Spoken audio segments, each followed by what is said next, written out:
Howdy, y'all. So I am answering an exciting question this week, and it is, well, how often do you actually bake, or do you always feel like you're baking? So since we quit buying store-bought bread products and I started making all of our bread at home, I've kind of figured out a rhythm, and so I didn't really even know how to answer this question. So throughout the week, I recorded every time I made bread, and I'm here to share it with you all now. So I'm about to bake a double batch of bread, and I'm going to use my wash. So I thought I would show you really quick how when I take it apart to wash it, the bottom piece comes out and you just slide that in and then twist it to lock it into place. And then the dough hook slides right on to the top. You just line it up, and then it is free to move. But before we get to mixing with our box, let's grind some flour to go in our bread recipe. So I had been buying my wheat berries online, and I shared with you guys where I was buying them, and I really liked them, but I wanted to find a closer source to me locally. And we live not too far from an Amish community, and so I was able to go and I was able to get spelt and a few different varieties of red wheat berries, which we really like the red. So that's what I'm going to try today, is another one of their hard red winter wheat, and I'm going to mix that in. So before I start making the bread in here, I'm going to use my mock meal to grind some wheat. So I have found that about 3/4 of a cup equals 3/4 of a cup of wheat berries equals a cup of ground flour. And since I'm doing a double batch and I'm replacing 1/3 of my flour with whole grain flour, I'm going to grind 1.5 cups of wheat berries.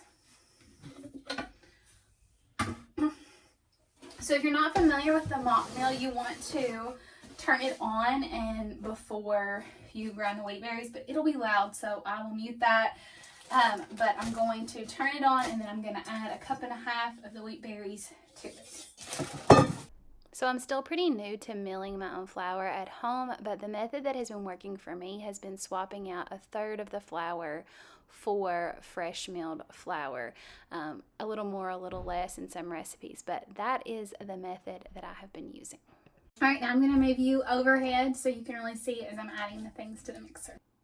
So I wrote this recipe as a go-to recipe, and I wanted it to be really easy to use with straight up all-purpose flour. So if that's all you have, that is totally fine. I'm making a double batch here, but I will put the link below for a single loaf of bread. But basically it is 1/3 of a cup of milk, 3/4 of a cup of water, 2 1/4 teaspoons of yeast, which if you're buying those little packets, that's 1 packet, but I highly suggest buying in bulk because it is a huge savings to buy your yeast in bulk if you are doing any amount of baking at home. And then it is 1 teaspoon of salt per loaf of bread, and then I'm going to go in and I'm going to add honey. Now, the recipe calls for 1/4 cup of honey, and sometimes I measure and sometimes I just kind of go with it, which is what I did here. I'm just kind of squirting it into the mixer, and then what it'll be is what it'll be. That is one thing that I really, really like about this recipe, is it is really a flexible recipe. I can add the ingredients in lots of different orders and it still turns out just fine. I will say that I am using the instant yeast in this recipe, and that is the yeast that I use across the board in my house. So if you do not use instant yeast, you will need to put it in warm water and get it active first, but I suggest the instant yeast. So then I'm going to add 2 tablespoons of butter for the loaf of bread, and here I happen to have it softened, so I just throw it in there like this, and I'm going to add my fresh milled flour, and then I'm going to go in with my all-purpose flour. Now, I will say I highly suggest you use unbleached all-purpose flour. I have recently started buying it in bulk. Later, you'll see me go down and retrieve it from my freezer, and if I buy in bulk, I am able to get the better brand, like a King Arthur flour, at a really good price compared to, whereas before I was just using the store brand, and that was perfectly fine. Okay, so let's talk about how do you know if your dough is done. Well, first of all, look at this. It has pulled away from the sides, so that's a good sign to start off with. Now, what else? I'm going to take my dough hook out, and then I'm just going to pull up a little bit of the dough. I'm going to roll it in a ball, and I'm going to show you, we want to do what's called the windowpane test. And so if I can stretch this dough really thin so that light is coming through and it's not just ripping. I know that ripped in the corner, but I think that was my finger. So if we can just stretch it really thin and it doesn't rip, doesn't break, then we know. See all that light coming through? Then we know we are good to go. So I'm going to pull this dough out.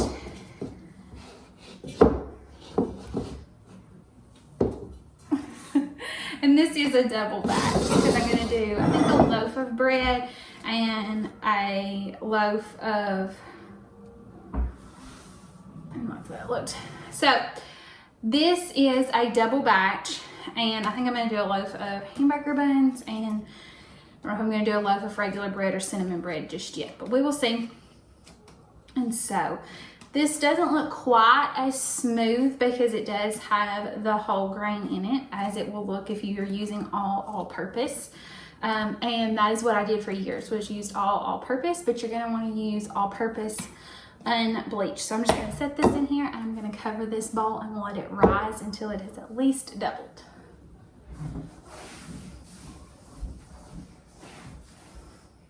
I'll see you back when it's doubled. Okay, here you can see the bread has definitely doubled or more than doubled. I really do like this Pyrex bowl for my bread because I can absolutely do a double batch of bread in it like I'm doing here. It also has a lid, which makes it great for taking places and things like that. But I'm just going to bust that, punch it down, and then get this bread out, and I'm going to get it shaped into a loaf and into hamburger buns for the week.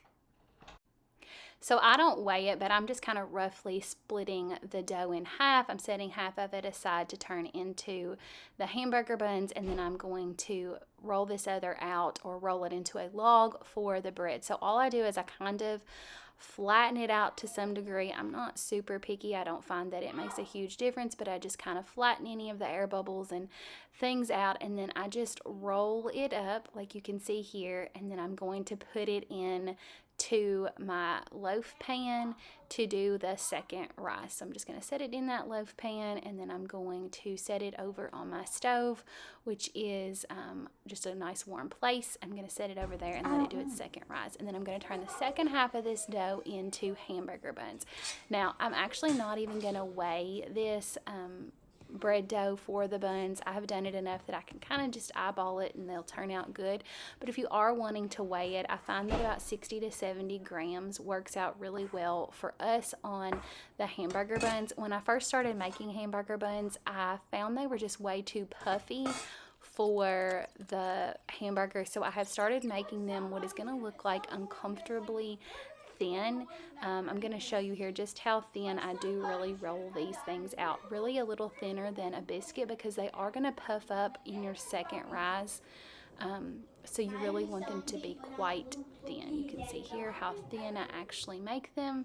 And then we're just going to repeat that process for all of these and set them out on the sheet so that they can also do their second rise. Wouldn't it be cool if it actually went this quickly? So I'm going to cover them and let them rise for the second time. I'm going to set them over next to the loaf of bread.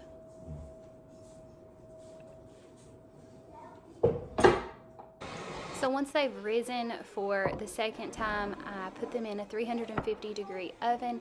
Typically, I find that rolls and hamburger buns take about 20 to 25 minutes, and a loaf of bread takes about 25 to 30 minutes. Now, this particular night I had been a little short on time, and I didn't really let those hamburger buns fully get through their second rise, but they were still delicious. That's why the hamburger buns are coming out before the bread is going in. I actually decided to wait and let those loaf of bread actually fully do its second rise. But when I pull any of my bread out of the oven, I like to butter it. Once I get it out of the oven, it would have been better to have had softened butter, but I didn't. And here we go. So this is wrapping up my baking on Saturday, February the 15th. So it was a double batch of loaf bread and hamburger buns, and then we just enjoyed the hamburger buns that night, and we had the loaf of bread to enjoy later in the week. So I will see you back on Monday to see what we bake the rest of the week. So we made bread together Saturday, and it is Monday, and I am about to make another double, maybe a triple batch today, and I'll show you what I do different today. But the recipe is going to be that same basic bread recipe, but we're going to twist it up a little, and then I think I'm going to feed my sourdough tonight to make artisan bread later in the week. But for right now, I'm just going to get that same batch of bread, that same recipe going, and we'll see. I'll show you later what we turn it into. So, like I said, this is the exact same recipe. I'm going to leave it fully written out below in the description, but one thing I love about it is that I can turn it into so many things. So I can make it into sandwich bread and buns like we did on Saturday night. Here, I'm going to turn these into braided rolls. I have a kid that is their favorite way to have this recipe is in braided rolls. And then I'm going to do another loaf of sandwich bread and then a loaf of cinnamon bread. Now, one piece of advice that I want to give you is that you can put your bread in the refrigerator for your second rise. It'll go a lot slower, but I did this particular night, and then I was able to pull the bread out of the fridge and have it baked fresh, hot dinner rolls for dinner that night, even though I'm baking this much earlier in the day. So you will see here in just a minute, once I get this all mixed up, it's going to rise, I'm going to punch it down, and then we're going to shape the loaves, and then I will have the braided rolls, and we are going to go ahead and bake the sandwich loaf and the cinnamon loaf, but then I'm going to put those braided rolls in the fridge, and then we will pull them out and have nice hot rolls for dinner. All right, let's load this up in the mixer. And I will say this is a triple batch, so I'll try to time it, I'll see, but I think it's like 10 minutes probably that I needed, even in my Bosch. And before, when I had a KitchenAid, obviously I couldn't do a triple batch, but when I would use it, it would probably take like 15, and it did eventually burn my motor out. Now, I didn't have a super strong KitchenAid, but still. So, let's get this mixing.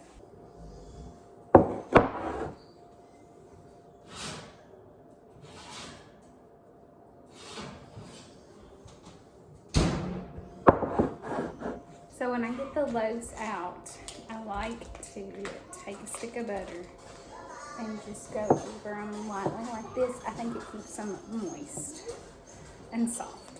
But I have forgot this step and they were still good. So if you remember to coat them, that's good. If not, it'll be okay. This is the cinnamon one. You can't really see it on this end, but on this back end, I can see some of the cinnamon bulging out. I'll flip it over and show you.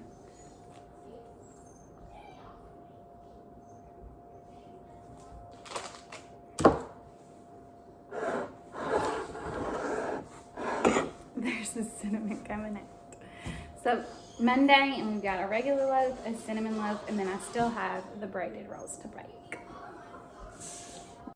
So our company was here and I put those rolls in the oven and then I'm pulling them out so we have nice hot rolls for dinner. We were actually having a really interesting discussion at this time about sourdough bread and how some people make it seem more difficult than it has to be, and kind of some of the ways that you can simplify your sourdough routine. And I'm going to show you my sourdough a little bit later in this video as well. So if you do like sourdough bread, stay tuned. I've got some of that coming up. So you can see on Monday we had those braided rolls with mashed potatoes and chicken and corn and green beans and macaroni and cheese. And then on Tuesday I didn't do any actual baking. Tuesday morning we were able to enjoy that loaf of cinnamon swirl bread. I cut into it and then we toasted it and buttered it and had that for breakfast. It does make a delicious breakfast. I didn't show the process of making this swirl bread, and I should have, but instead of rolling up the loaf as normal, when you have it flattened out, you just sprinkle a half a cup of sugar and then just sprinkle cinnamon on it and then roll it up, and then that is your cinnamon swirl loaf. And then here's the regular loaf of bread. I'm packing my husband's lunch for the day and making him a chicken sandwich to take with him. Now, I said I didn't bake any on Tuesday, but I did prep some sourdough English muffins, and so those need a few things added to them. I will leave them below, but I use the recipe from Farmhouse on Boone for my sourdough English muffins, so I'll leave that link below.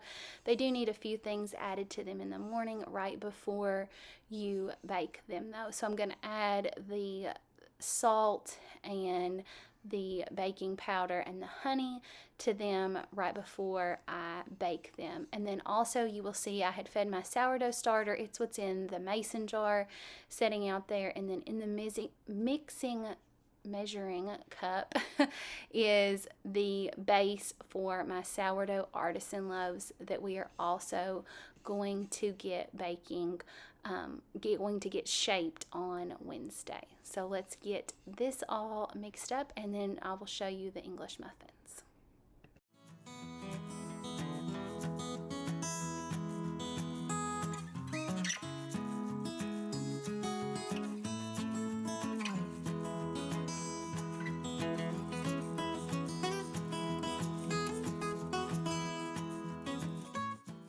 So to cook the English muffins, I just have a cast iron skillet and I get the bottom coated in some coconut oil. And then once that is nice and melted, it is time to drop the English muffins into that heated up coconut oil.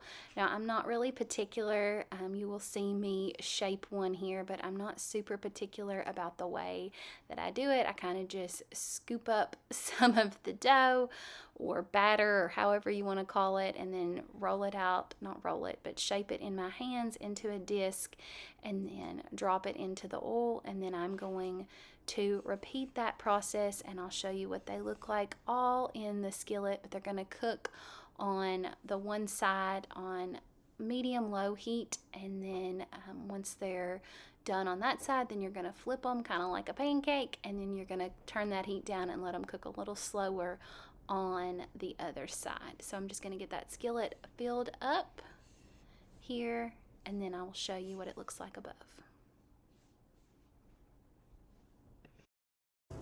So here is, it looks like I guess I got 7 that morning, 7 of them in my skillet, and then I'm going to flip them, and then once they're cooked on the other side, this is kind of how they look. And then I'm going to split them, and I actually like to just toast them up on the inside, so I'm going to drop them back in my cast iron skillet, and then I served that up with jam on one half of the English muffin and a fried egg on the other half of the English muffin. And then after that, we are going to actually, for lunch, I decided to make biscuits and gravy and bacon. So I'm going to get my biscuits going. Now, I will leave the recipe that I use down for the biscuits below. It is not my personal recipe, so I will just leave it linked below, but it is great. I haven't found any need to really tweak it or change it or anything like that because it is such a good biscuit recipe. So here I've got the dry ingredients mixed up, and then I'm going to kind of chunk up some butter and get it added. Now I think I actually do a recipe and a half of the biscuits, or a double recipe, just because we like to have some of the biscuits left over to snack on throughout the day. We don't do a whole lot of prepackaged snacks or anything like that, so often if I do something like biscuits or pancakes or muffins, I'll make extra so that we have those for snacks throughout the day. So you're just going to work that butter into your dry mixture until it is nice and crumbly, kind of like sand. Lost my voice there, but we are back. So we're going to work that butter end until it is nice and sandy, and it will kind of hold together. If you make a snowball, is kind of one way to test if you've got it mixed together nice, is if you can scrunch it together and it'll make a snowball. And then you're going to add your wet ingredients, which in this case are milk and honey, to the dry ingredients, and kind of stir those and work those in as well. Now you will see here again with the honey, I don't measure it, I just kind of squirt in some honey and we go with it. I know baking, you do need to be more precise than cooking, but once you've done it a few times, you kind of get an eye for it, you kind of get a feel for what it's supposed to feel like, and a lot of these recipes are way more forgiving than people would lead you to believe they are. So don't be intimidated by baking at home. Now I will say one thing with biscuits is that you don't want to overwork it. So you can see here it's still kind of dry when I dump it out of the bowl. One thing that I have found that has made my biscuits just a world of difference is my kids used to like my homemade biscuits for jam, but they didn't like them for biscuit and gravy because they wanted those flaky layers when they had biscuit and gravy. And so what I learned to do, and part of it I learned from this particular recipe, is to fold the biscuit dough like I'm doing here, and then turn it and then split it into thirds and fold it again. And repeating that process 3 or 4 or 5 times will give you those flaky layers that you need in a biscuit. So once I learned this trick, I was able to fully ditch the canned biscuits and just start making my biscuits from scratch at home. And so I'm going to pat it out. I normally don't get a rolling pin, but this particular day I was having a hard time getting it pressed out flat enough without feeling like I was just overworking the dough. So I grabbed a rolling pin and rolled my biscuit dough out to the thickness that I wanted it.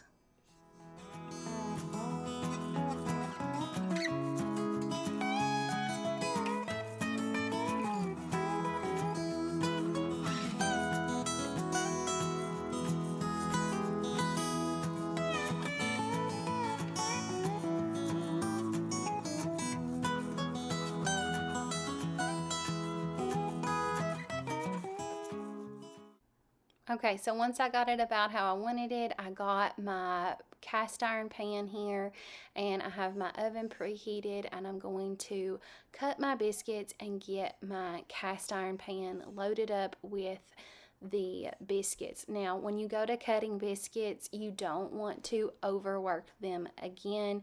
I just kind of cut them as close as I can, and then I'm going to redo the scraps that are left over just real loosely. I don't refold or anything, just kind of loosely grab those scraps and make some more biscuits. And then you will see at the end, I just make one giant biscuit and kind of plop it in the middle. And then when you do make biscuits, I like to put them really close to one another, and they kind of stand up on each other and help each other rise up nice and tall. And so here you'll just see me repeat this process until the skillet is filled.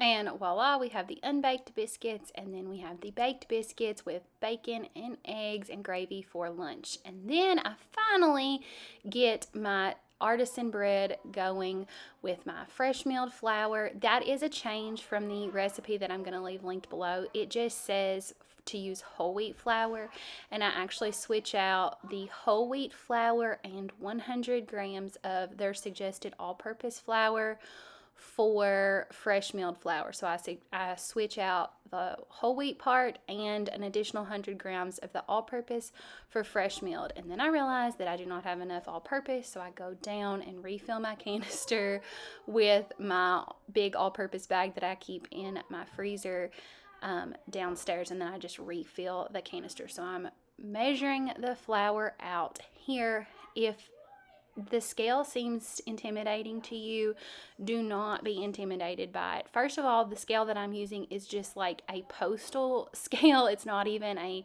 really excellent kitchen scale or anything. So if you just have some kind of scale that can measure in grams, you can use that. So I'm just going to add the water to my flour here. And then I'm going to add in my sourdough starter, or I'm going to butcher this name, y'all, but Levine, I don't have any clue how you pronounce it. But the starter that I mixed up especially just for the Artisan loaf. And so this particular chunk of starter was fed separately last night just for the intention of using it in this recipe. So I'm going to mix that into my water, into my flour, and then throughout the day I will do the stretch and folds. I sometimes do it this way, sometimes another way. Just set a timer and do the stretch and folds every 30 minutes. So while those Artisan loaves are resting, I am going to mix up tortillas to have for dinner. Yes, we are still on Wednesday. Wednesday was chock full of baking. So when I switched to making homemade bread, I then also switched to making homemade tortillas, which sounds, again, intimidating, but if you just do it, it's not. And I'll have the recipe written out below, but for my tortillas, I use 2.5 cups of all-purpose flour. And again, I want to use unbleached on that. And then 1 tablespoon of baking powder, 1 teaspoon of salt, and then I add 1/3 of a cup of solid fat. Now, I happen to use coconut oil when I make this, but if you had like some rendered lard or something like that, that would also work wonderfully. But I'm just going to use 1/3 of a cup of coconut oil here and add that, and then I'm also going to add 2 tablespoons of butter, and then I'm going to work that like you would work the biscuits dough. So you're again going to want that crumbly texture that kind of holds together when you snowball it. So let's get that mixed up, and then I will show you what we do next.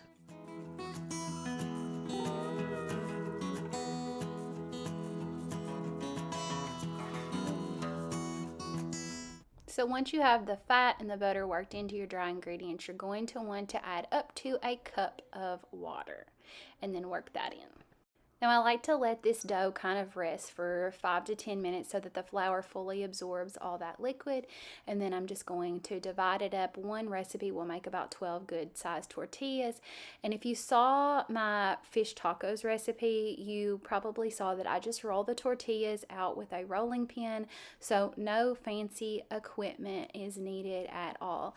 Now somehow I managed to fail to film me actually cooking these on the stovetop, but what I do is I just get a cast iron skillet nice and hot and then cook them on each side like you would a pancake, but we're talking just seconds on each side gets these fully cooked. You can see I roll these out really thin, but this is definitely the longest part of making tortillas, is just rolling them out. Cooking them doesn't take that long, and neither does mixing them up. And here you will see the finished product, and then we will move on to the sourdough.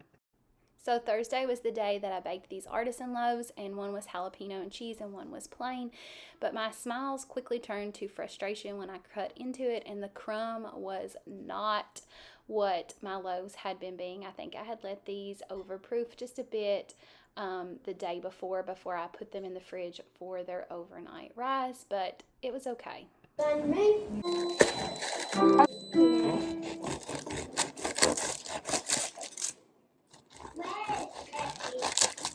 Still tastes good.